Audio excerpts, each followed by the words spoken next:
So before I go over my thought process, I want to make something clear. Inducing oversteer is super important to get the necessary rotation out of the car so you can be as fast as possible through a corner and throughout an entire stint. My issue is that I was constantly inducing so much oversteer that I would oversteer, which is something that should not happen. At least that's what I've come to realize after 4 weeks of practicing with the Ferrari GT3 in Portimao. So far I'm placed around the top 5%, but yeah, a very important thing that made me go faster was to realize that if the car starts to oversteer, that means that slows me down. But you might ask that, wait, don't you need oversteer to increase rotation? Well, that's what I thought too, but it's different to say you're inducing oversteer, and it's different from actually oversteering, because the philosophy that I currently understand it is that if you actually oversteer, you have went over the grip limit of the car.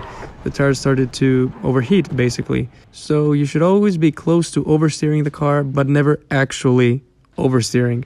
That's when you're using the full potential of the tires. So if oversteer is bad, then what? Is understeer good? No, because that just overheats the fronts. It's the same problem, just the other way around. Instead of overheating the rears, you're overheating the tires in the front. You're going past the limit of the front tires. But in the case of understeer, at least you don't go into an unrecoverable spin that causes you to lose an entire race. So now I want to go over what I have understood in the past 4 weeks of me practicing with the GT3s. The MX-5 has helped me understand rotation a lot, but there were still a few gaps in my knowledge that still needed some fine-tunement. And now in the GT3s, I'm starting to realize it a little bit more. So here's my main problem, and one that I had no idea what people were referring to when I was watching videos of professional drivers explaining how to control the car throughout a stint. The problem started with how I was using braking. Whenever I started trail braking, I would always understeer. And when I released the brakes, that's when I would get more rotation. So I've seen a lot of videos of people explaining that when you start oversteering while trail braking, then you need to coast just so that you induce understeer so you don't spin out. But in my case, the opposite was happening. So basically when I was braking and understeering, I would lift and then I would get the rotation. I would get more oversteer out of lifting than when I was trail braking. The exact opposite was happening. I was just not trail braking properly. I would always brake too hard, and if I was braking too hard, I would lock the front wheels. There would just be too much force in the front tires that they would start to understeer. Basically, I had overheated the front tires. So whenever I started lifting, less pressure was going into the front tires, so they would start to cool down, so more grip would start to appear, and that's how I would get extra rotation. But in the case of actually trail braking properly, then the opposite is true. When you're properly braking, you're braking just the right amount, so the front tires are not experiencing too much forces that they can't handle and they start overheating. Then you're just adding more weight to the front of the tires, and that means you get more rotation. Which at that point, since the front tires are working at 100% efficiency, the rear tires are also starting to work at 100% efficiency. And it's really easy to oversteer at that point because you're adding a little bit too much rotation in the rear of the tires. Since the fronts aren't giving up, the rears are going to start to give up because you're just slightly turning the steering wheel or just slightly braking a bit too harshly at that point. There's so much rotation which the rear tires can't handle and they start sliding off, basically overheating, and then you get oversteer while braking. And at that point, you have to lift to give the rear tires a bit of weight so they can hold on to it better. And at that point, it helps the tires to neutralize themselves and have an understeery car. So it's really important to basically work in small increments with all these inputs that we're applying in the cars, and that's what I've realized, because that's when the techniques actually come into play. If we're trying to do everything in the extremes, then yes, we get a good idea of what it really means to understeer and oversteer, but as I was improving, and as anyone improves, we need to start to play with smaller increments, and only when we play with smaller inputs will the techniques that these professional drivers tell us are going to work. Otherwise, we're not driving properly, and any technique that is super valuable and we need to apply it will not be applicable because we're not driving properly to begin with. I was not driving properly. Am I now starting to drive properly?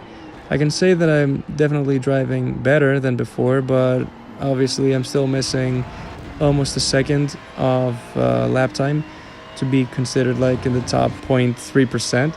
So obviously there's more to it than this, and I still need to keep improving to figure out what else I need to change in my driving techniques to be even better. But not overheating the tires and understanding what true rotation is a big part of me getting faster.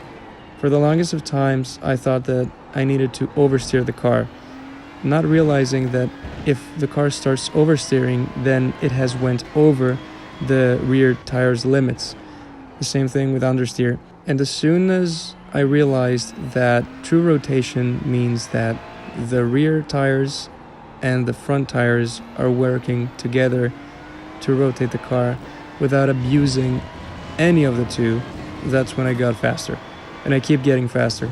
So I hope this video helps out any of you watching. I'm also very happy to hear your opinions on what you think of this matter. Am I speaking complete nonsense? Do I need to go back to the drawing boards and figure something else out? Have you had similar experience, and has it helped you out to realize that you should not aim to oversteer the car, but just almost oversteer the car to get a rotation? Let me know in the comments below. And that is all for today. I'll leave you with my fastest lap, and I'll see you next time.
Just 60 fastest left of the church.